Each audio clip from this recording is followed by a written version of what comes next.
Hello bachcho, let's read the question. So the question says an architect designs a building for a multinational company.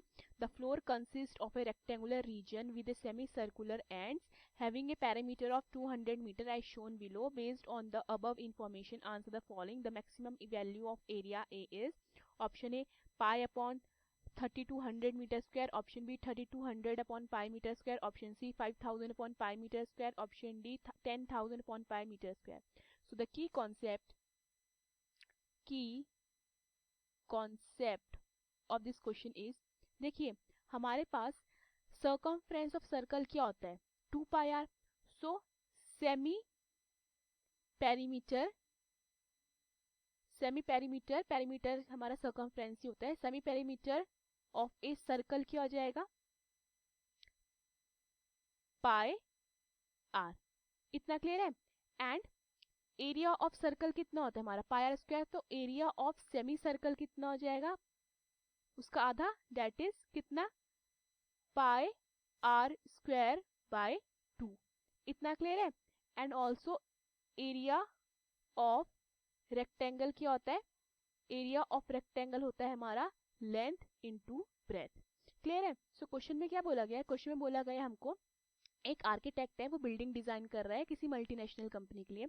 जो floor है, जो building का floor है उसमें basically rectangular reason with 2 semi circular ends है और उसका perimeter कितना है फ्लोर का 200 मीटर. हमें बताना है maximum value of area A. ठीक है, ये जो है इसकी मैक्सिमम वैल्यू जो एरिया शेडेड है. सो देखिए अगर मैं इस सेमी सर्कल और इस सेमी सर्कल के रेडियस को आर मान लेती हूँ तो डेट मीन्स मेरा जो ब्रेथ ऑफ द रेक्टेंगल हो जाएगा वो R plus R that is 2r हो जाएगा, क्योंकि जो इसका डायमीटर है सेमी सर्कुलर एंड्स का जो डायमीटर है वो किसका काम कर रहा है, वो रेक्टेंगल के ब्रेथ का काम कर रहा है. ठीक है, तो अगर मैंने रेडियस को r मान लिया है तो ब्रेथ कितना हो जाएगा रेक्टेंगल 2r. इतना क्लियर है. सो सबसे पहले हम क्या निकालते हैं, पेरीमीटर ऑफ फ्लोर निकालते हैं. सो पेरीमीटर ऑफ फ्लोर कितना हो जाएगा, perimeter of floor is equal to, देखिए कितने सेमी सर्कुलर एंड से हमारे पास 2, तो 2 से और हमारे पता है पेरीमीटर ऑफ सेमी सर्कल क्या होता है पाई आर, तो ये 2 मल्टीप्लाई पाई आर हो जाएगा प्लस. अब देखिए पेरीमीटर ऑफ दिस, अब देखिए यहाँ पे मेरे पास ये लेंथ है रेक्टेंगल की, ये लेंथ है. इसके ब्रेथ का काम किसने ले लिया, इसका ब्रेथ का काम इसके डायमीटर ने लिया, that is R plus R ने. तो मैं इसका ब्रेथ नहीं लिखूंगी तो ये कितना हो जाएगा 2 मल्टीप्लाई बाय एक्स. इतना क्लियर है. सो यहाँ से मुझे पेरीमीटर ऑफ फ्लोर कितना गिवन है 200 is equal to 2 pi are plus 2x मिलता है. ठीक है. सो यहाँ से मैं अगर 2 कॉमन लेती हूँ ब्रैकेट के अंदर क्या आएगा pi are plus X and इधर कितना आएगा 200. सो मेरा 200 upon 2 is equal to pi are plus X हो जाता है. सो ये काटते हैं 2 1 2 0 का 0, तो मेरे पास x कितना आ जाता है, मेरे पास x आ जाता है 100 minus pi R. This is the length of the rectangle. इतना क्लियर है. इसको मैं क्वेश्चन 1 मान लेती हूँ. अब मैं एरिया ऑफ द फ्लोर निकालती हूँ. Area of floor, area of floor क्या हो जाएगा, उसमें हमें क्या दिख रहा है एरिया में रेक्टेंगल दिख रहा है. ठीक है, रेक्टेंगल तो उसका लेंथ इनटू ब्रेथ होता है, दैट मीन्स हमारे पास लेंथ कितनी है x एंड ब्रेथ कितनी है, ब्रेथ है हमारे पास 2r. ओके, सो ये 2rx हो जाएगा प्लस एंड मेरे पास वो क्या है सर्कुलर एंड्स है, एक का एरिया कितना होता है पाई आर स्क्वायर. ठीक है, बाय 2 एंड दूसरे का भी क्या होगा पाई आर स्क्वायर बाय. इतना क्लियर है. देन ये मेरा फर्दर क्या बनता है 2rx plus pi are square by 2. Pi are square by 2 कितना देगा मुझे पाई आर स्क्वायर. ठीक है, देन अगर मैं यहाँ पे x की वैल्यू पुट कर देती हूँ तो मेरा क्या बनेगा 2r 100 minus pi are plus pi are square. Okay, then अंदर मल्टीप्लाई कर देते हैं तो क्या बनेगा 200r minus 2 pi are square plus pi are square. So ये कितना आता है 200r minus 2 pi are square plus pi square minus pi are square देगा. इतना क्लियर है. सो ये मेरे पास क्या आता है, ये मेरे पास एरिया आ जाता है, एरिया ऑफ द फ्लोर. इतना क्लियर है ना.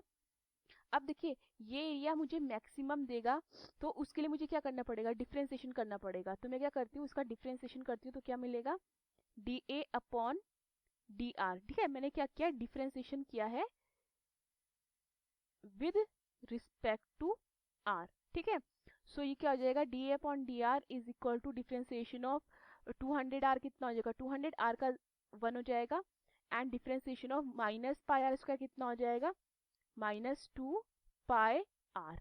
ठीक है, अब मैं क्या करूंगी, इसको मैं 0 के इक्वल पुट करूंगी, क्या जानने के लिए कि जो मेरा रेडियस आएगा वो मैक्सिमम आएगा कि मिनिमम आएगा। ठीक है, तो मैंने क्या किया, 200 -2 पाई आर को इज इक्वल टू 0 पुट किया, तो यहाँ से 200 is equal to 2 pi r हो जाता है। सो 200 अपॉन 2 पाई हो जाता है इज इक्वल टू आर, तो ये कटता है हमारा, तो 100 आता है। तो ये मेरा आर कितना आ जाता है, आर मेरा 100 अपॉन पाई आता है। ठीक है, अब देखो ये हमें क्या मैक्सिमम देगा कि मिनिमम देगा उसका पता तब चलेगा जब मैं इसका क्या करूंगी, डबल डिफ्रेंसिएशन करूंगी। ठीक है, सो डबल डिफ्रेंसिएशन करने में मुझे क्या मिलेगा, d square A upon D r square is equal to differentiation of 200 तो कि 0 हो जाएगा, एंड -2 पाई आर का कितना हो जाएगा, -2 पाई आर का कितना 1 हो जाएगा, तो -2 पाई। अब देखिए -2 पाई क्या आ रहा है, 0 से क्या आ रहा है, लेस आ रहा है, नेगेटिव आ रहा है, दैट मीन्स मेरा एरिया क्या होगा, मेरा एरिया एक्स मैक्सिमम होगा। अब हमारे पास एक्स कितना था, हमारे पास x निकला था 100 माइनस पाई आर। ठीक है, r की वैल्यू पुट कर दें तो कितना हो जाएगा, 100 minus pi multiply by 100 upon pi, pi से पाई कट्टा, 100 माइनस 100 कितना हो जाता है, 0। डेट मीन्स मेरा लेंथ में क्या हुआ, कोई इंक्रीज नहीं हुआ है। तो हमारा एरिया क्या था, हमारा एरिया था pi are square. Okay, pi are square, तो r की वैल्यू पुट करते हैं तो क्या बनेगा, पाई मल्टीप्लाई बाय r कितना निकला है, 100 अपॉन पाई का whole square which is equal to pi multiply by 10,000 upon pi square, तो पाई से पाई कटता है, तो मेरा एरिया कितना आ रहा है, मेरा एरिया आ रहा है 10,000 अपॉन पाई मीटर स्क्वायर। तो अपना करेक्ट ऑप्शन चेक करते हैं, so the correct option is D. Hope you understood the question, thank you.